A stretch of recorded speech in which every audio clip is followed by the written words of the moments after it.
हिमाचल प्रदेश के कांगड़ा जिले में एक छोटा सा गांव था आलमपुर। उस गांव के लोग आपस में बड़े ही मिलजुल कर और प्रेम भाव से रहते थे। आलमपुर गांव भले ही छोटा और पिछड़ा हुआ था, लेकिन वहां के लोग हमेशा खुश रहते। आलमपुर गांव सबसे ज्यादा रुई की खेती के लिए मशहूर था। यहाँ के ज्यादातर किसान रुई की खेती करते थे।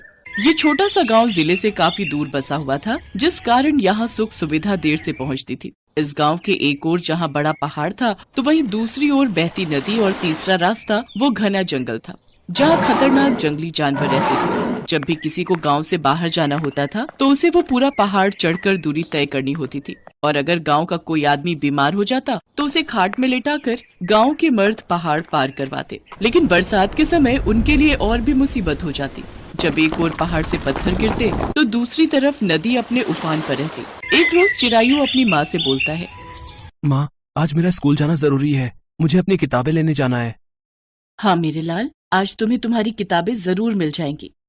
वो चिरायू के साथ पहाड़ वाले रास्ते की तरफ जा ही रही होती है कि तभी उसे गांव की एक औरत सीमा मिलती है और वो उससे पूछती है, अरे रेखा बहन, उस पहाड़ वाले रास्ते की तरफ क्यों जा रही हो? सीमा बहन, आज चिरायू की किताबें मिलनी है स्कूल से, तो पहाड़ के रास्ते वही लेने जा रही हूँ। लेकिन उसी रास्ते क्यों? मेरा मतलब है, आज मौसम खराब है ना, तो पहाड़ वाले रास्ते पत्थर गिर रहे होंगे। हे राम, ये तो मैंने सोचा ही नहीं। नदी वाले रास्ते पर सुभाष भाई अपनी नाव लेकर खड़े होंगे, तुम उसमें क्यों नहीं चली जाती? सुभाष भाई नदी के उस पार ले जाने के 10 रुपए लेता है, तो हम दोनों के आने जाने के वो 40 रुपए ले लेगा। बस यही सोचकर मैं पहाड़ वाले रास्ते से जा रही थी। अरे रेखा बहन, जान है तो जहान है। बरसात में पहाड़ी रास्ते पर चलना खतरा ही होता है, और जंगल के रास्ते जाना मतलब जंगली जानवरों का शिकार बनना। इससे तो अच्छा है नदी के रास्ते ही जाया जाए। माँ, अब मुझे मेरी किताबें कैसे मिलेंगी? आज मैं तुम्हारी किताबें लाकर ही रहूंगी।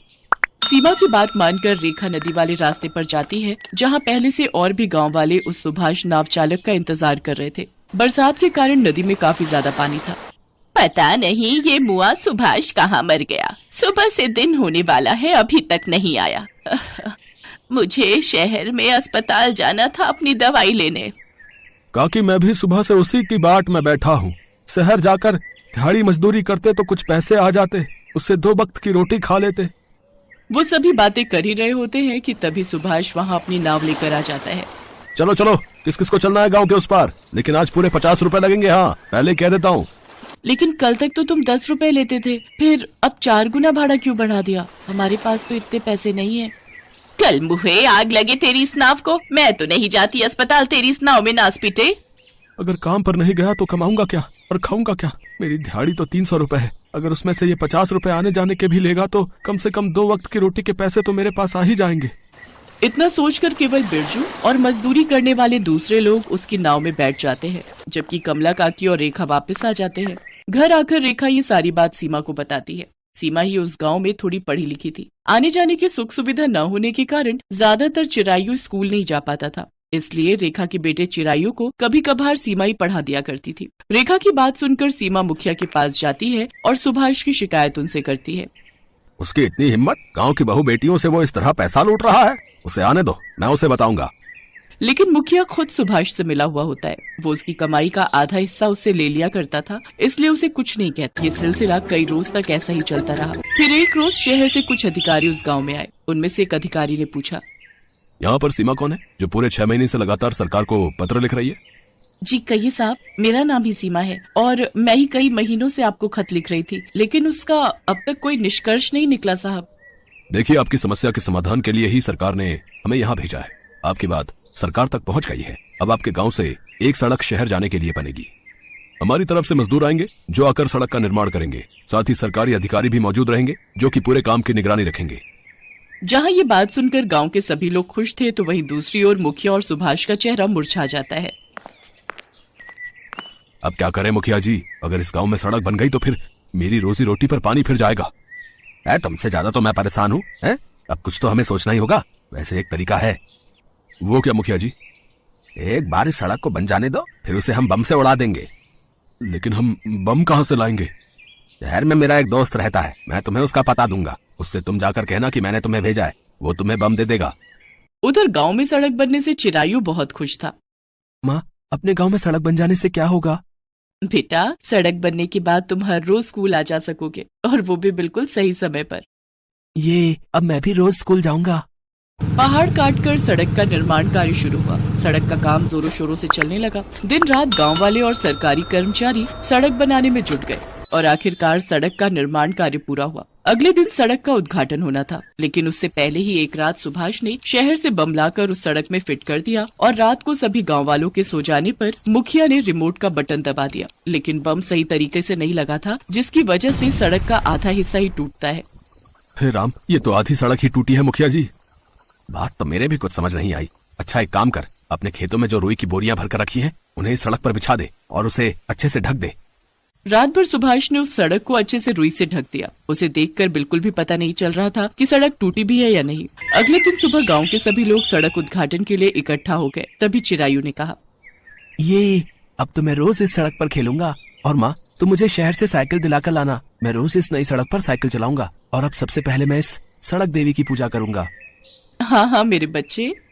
चिरायू धूप दिया और प्रसाद लेकर सड़क के बीचों बीच गया और उसने जैसे ही वहाँ दिया जलाया, रुई ने झट से आग पकड़ ली और देखते ही देखते चिरायू के चारों तरफ आग लग गई। माँ बचाओ। तभी वहाँ सड़क देवी प्रकट हुई और उसने चिरायू को सही सलामत आग से बाहर निकाला। इन सब के पीछे उस घूसखोर मुखिया और नाव चालक सुभाष का ही काम है। वो दोनों मिलकर ही नाव का किराया बढ़ाकर तुम भोले भाले गांव वालों को लूटते हैं। वो दोनों कभी नहीं चाहते थे कि इस गांव में सड़क बने। आपने मेरे बच्चे को बचा लिया। मैं आपकी हमेशा आभारी रहूंगी सड़क देवी।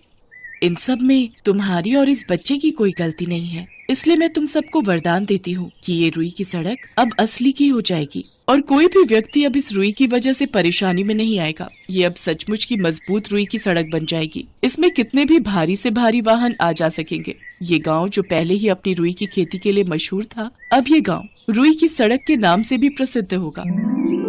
इसके बाद सभी गांव वालों ने मुखिया और सुभाष को पुलिस के हवाले कर दिया। अब उस गांव तक बस रिक्शा चलने लगे। लोगों को शहर पहुंचने में जहां 2 घंटे लगते थे, अब उन्हें केवल 30 मिनट का ही समय लगता था। अब चिरायू हर रोज स्कूल जाने लगा। धीरे धीरे उस गांव में रुई की सड़क देखने के लिए भारी मात्रा में टूरिस्ट आने लगे, जिससे गांव में ही रोजगार बढ़ने लगे। अब आलमपुर गांव में सभी खुशहाल जीवन व्यतीत करने लगे। धौलपुर गांव में पिछले 2 साल से बारिश नहीं हुई थी। गांव के सभी लोग परेशान थे। सब तरफ सूखा पड़ा हुआ था। गांव की औरतों को गांव से दूर पानी भरने जाना पड़ता था। एक दिन, ओ रामकली, थोड़ा धीरे चल ले, मेरे तो पैरों में दर्द हो रहा है। इतनी दूर पानी भरने जाओ, पता नहीं ये गांव में पानी की परेशानी कब दूर होगी। छाया दीदी, शाम घिर आई है, रात का भोजन भी तो तैयार करना है। जल्दी नहीं चलूंगी तो घर कैसे पहुंच पाऊंगी? अरे गौरी कहाँ गई? वो देखो आगे आगे तेजी से चल रही है। इतनी तेज धूप है, थोड़ा धीरे धीरे चल ले। ये रोजाना पानी भरने इतनी दूर जा जाकर तंग आ गई हूँ। ये मुझे क्या हो रहा है? ये मुझे क्या हो रहा है? मुझे चक्कर आ रहे हैं। मेरा सिर घूम रहा है। हे भगवान। अरे छाया दीदी, लगता है गौरी बेहोश होकर गिर पड़ी है। इसे पानी के छींटे मारो तो होश में आए। भगवान का शुक्र है तू होश में आ गई। अब धीरे धीरे चलना। कब से सोनी के बापू को बोल रही हूँ इस गांव को छोड़कर कहीं दूसरी जगह चल लो, पर ये मेरी सुनते कहाँ है। बिट्टू के बापू तो गांव छोड़ने को मान गए हैं। 2 दिन बाद गांव के बहुत से परिवार दूसरी जगह रहने को चाह रहे हैं। हम भी उन्हीं के साथ निकलेंगे।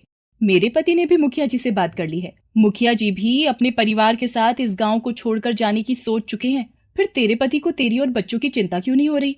ये बात हमारी समझ से बाहर है। जैसे तैसे करके गौरी अपने घर पहुंचती है। रामकली और छाया की बातें उसके दिमाग में घूम रही थी। ऊपर से वो धूप में चलकर आई थी। राशन पानी लेकर अपने पति शंभू पर चिल्लाने लगी। आज तो मैं वापस ही ना आती, रास्ते में ही अंतिम सांस छोड़ देती। फिर करते रहते बच्चों की देखभाल अकेले और पड़े रहते इसी गांव में। अरे भाग्यवान, क्यों इतना गुस्सा कर रही हो? हुआ क्या?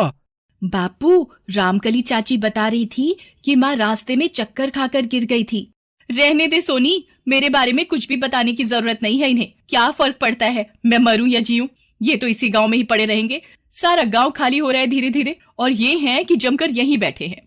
तभी गांव का मुखिया भी आ जाता है। शंभू, हम सबका भी यही मानना है कि अपने और अपने परिवार की सुरक्षा के लिए इस गांव को छोड़ना ही बेहतर होगा। हाँ मुखिया जी, मैं अपनी मातृभूमि को कैसे छोड़कर चला जाऊं?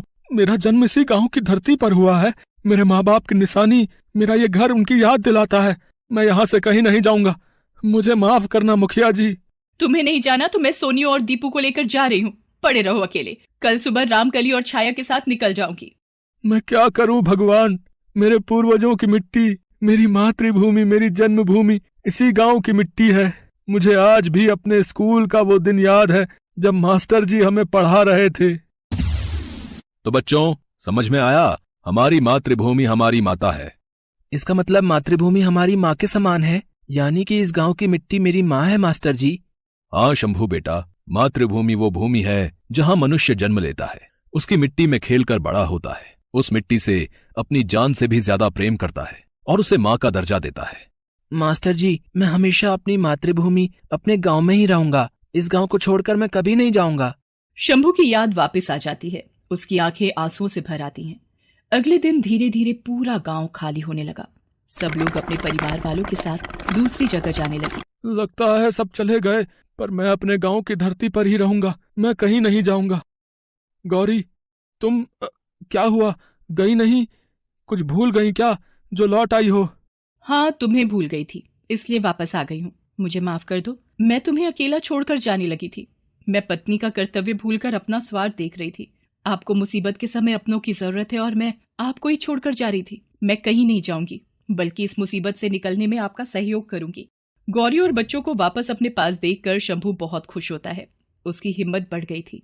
वो गौरी से कहता है, गौरी, तुम मेरी ताकत हो। अब मैं इस मुसीबत से निकलने का हल जल्दी ही ढूंढ लूंगा। सबसे पहले मुझे इस कुएं के भीतर जाना होगा। कोशिश करता हूँ कहीं से भी थोड़ा पानी की उम्मीद निकल आए। मैं औजार लेकर आती हूँ। बापू, इस कुएं में खुदाई करके हमें पानी मिल जाएगा? हाँ बिटिया, मेहनत करने से सभी काम सफल होते हैं। बापू, हमें आप पर पूरा विश्वास है, आप इस काम को जरूर करोगे। मेरे बच्चों, तुम्हारी माँ और तुम दोनों तो मेरी ताकत, मेरी हिम्मत हो। अब मैं इस काम को आसानी से कर लूंगा। शंभू कुएं में उतर जाता है और खुदाई शुरू कर देता है। कुछ दिन बीत जाते हैं। एक दिन, अरे ये पत्थर कैसा? कहीं इसी कारण तो इस कुएं का पानी नहीं रुका हुआ। इसे हटाकर देखना होगा। बड़ा भारी पत्थर है, मुझे जोर लगाना होगा। क्या हुआ जी, सब ठीक तो है ना? हाँ, वो एक बड़ा पत्थर अटका हुआ है, उसे हटाने की कोशिश कर रहा हूँ। शंभू काफी जोर लगाकर उस पत्थर को हटाने में कामयाब हो जाता है। वो देखता है जैसे ही वो पत्थर को हटाता है, वहां से पानी की धार बहने लगती है। वो खुश हो जाता है। अरे यहाँ पर तो पानी है, पर ये पानी इतना चिकना कैसे है? ये तो तेल है जो गाड़ियों में पड़ता है। हाँ, ये वही है। इसका मतलब इस कुएं में तेल है। ये तेल का कुआं है। मुझे ये बात मुखिया जी और सरकारी अफसरों को बतानी होगी। क्या? ये तेल का कुआं है? तुम जल्दी से जल्दी ये बात मुखिया जी को पहुंचाओ जी। हाँ, मैं मुखिया जी को साथ लेकर ही सरकारी दफ्तर जाऊंगा। शंभू दूसरे गांव में मुखिया जी के पास जाता है और उनके साथ मिलकर सरकारी दफ्तर पहुंचता है। ठीक है, मैं आपकी बात पर गौर करने के लिए अपनी एक टीम आपके साथ गांव भेज देता हूँ। जी, इसी कोने में ही तेल मिला है। आप लोग इस कुएं में उतरकर एक बार चेक कीजिए, क्या सच में ये तेल का कुआं है? साहब, ये सही कह रहे हैं, ये तेल का ही कुआं है। और फिर शंभू के द्वारा की गई मेहनत का परिणाम बहुत ही अच्छा निकलता है। गाड़ियां भर भर के कुएं से तेल शहरों में जाने लगा। धीरे धीरे धौलपुर गांव की हालत में भी सुधार आ गया। सबने पक्के घर बनवा लिए, पानी की भी कमी पूरी हो गई और धौलपुर एक खुशहाल और विकसित गांव बन गया। शंभू, आखिर तुम्हारी इस गांव को छोड़कर ना जाने की जिद गांव के लिए एक वरदान साबित हुई। हम सब गांव वालों को तुम पर गर्व है। हाँ, तुमने गांव के विकास के लिए बहुत ही बड़ा योगदान दिया है और अपनी जान की परवाह किए बिना तुम इस गांव की सेवा में डटकर लगे रहे। शंभू, तुम्हें पता है, मैं इसी साल मुखिया के पद से सेवानिवृत्त हो रहा हूँ। मैं और सभी गांव वाले चाहते हैं कि तुम गांव के नए मुखिया के पद पर नियुक्त हो। अब इस गांव को तुम्हारे जैसे सच्चे मातृभक्तों की ही आवश्यकता है। हाँ। शंभू को धौलपुर गांव का नया मुखिया नियुक्त किया जाता है। शंभू के प्रयास से धीरे धीरे धौलपुर गांव एक प्रगतिशील गांव में तब्दील हो जाता है। मन घबरा रहा है। ऐसे घर से कहाँ जा सकता है? इधर उधर जरा पड़ोस में ढूंढो। आज जन्मदिन पर हमारे पैर छूने भी नहीं आया, नहीं तो सबसे पहले उठकर हमारे पास आता है। ये नोट मशीन में वंश की टी शर्ट कैसे नजर आ रही है? वंश, वंश, इसका मतलब नोट मेरे वंश को खा गई। क्या हुआ, रोने क्यों लगी? विनोद, मुझे साधु बाबा ने बोला था अगर इस नोट मशीन में एक भी दिन कुछ नहीं गया तो ये हम पर हावी हो जाएगी, और ऐसा ही हुआ। आज मैंने मशीन का इस्तेमाल नहीं किया तो इस मशीन ने खुद से मेरे वंश को अपने में ले लिया, और ये देखो बदले में नोट छपे हुए। मेरे बच्चे के बिना मैं क्या ऐश करूंगी।